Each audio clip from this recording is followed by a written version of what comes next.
A Children's Garden, A Story of Hope by Michael Foreman.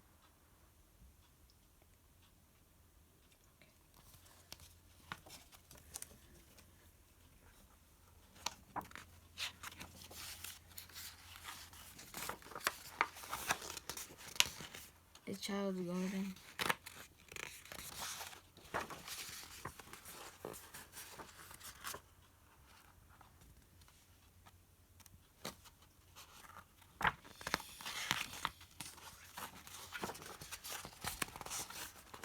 The boy saw it after a night of rain, a speck of a garden in the rubble, peeping up toward the sunlight.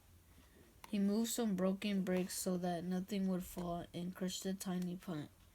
He didn't know what sort of plant it was, a flower or a weed. He just knew that it would have to struggle to survive.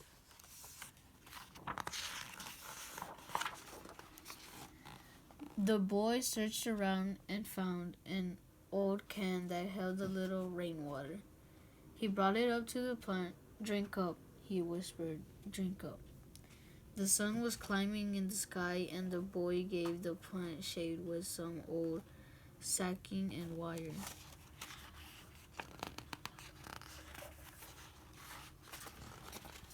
The boy's world was a place of ruin and rubble, ringed by a fence of barbed wire.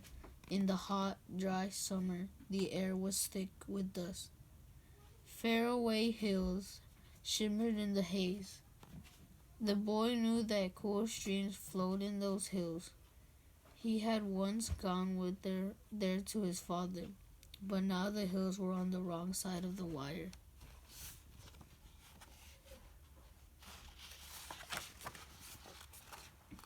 Over the following weeks, he cared for his secret garden.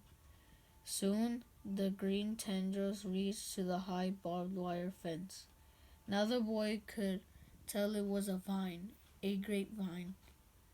It spread along the fence and gave shade to its own tender roots, which in turn sent out more shoots.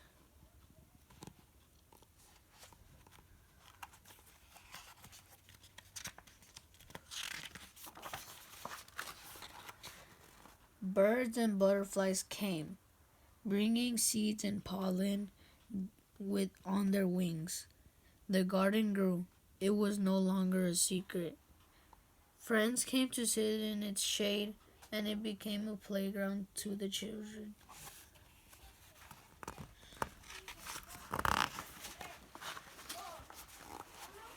Then, one day, soldiers came and destroyed everything. They threw the vine in a ditch on the other side of the wire.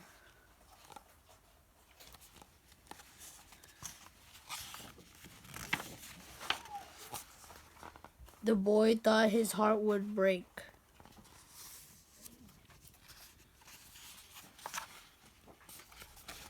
Winter came. The boy and his family shivered in the odd and damp of their ruined house.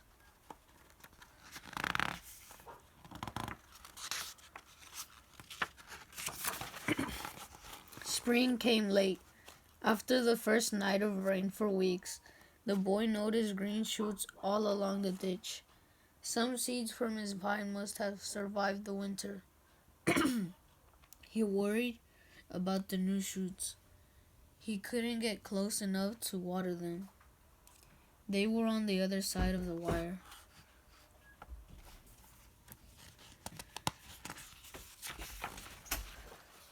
Then, one evening, he saw a little girl playing by the ditch.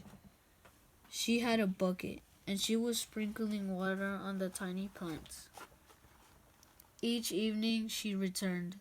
The boy hoped the soldiers wouldn't notice, but they didn't seem to mind plants growing on their other side of the fence.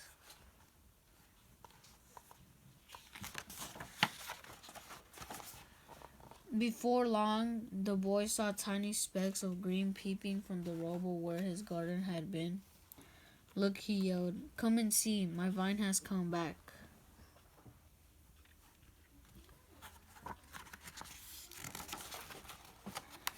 He began collecting water and once more his tent and tended his garden.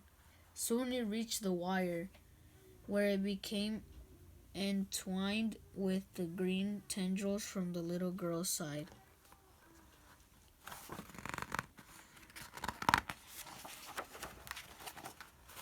The barbed wire disappeared under leafy shade, and the new garden became home once more to birds and butterflies. Let the soldiers return, though, thought the boy. Roots are deep and seeds spread.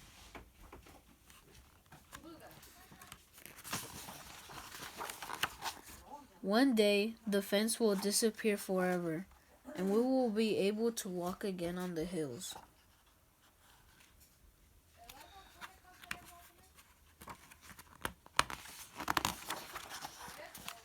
The end.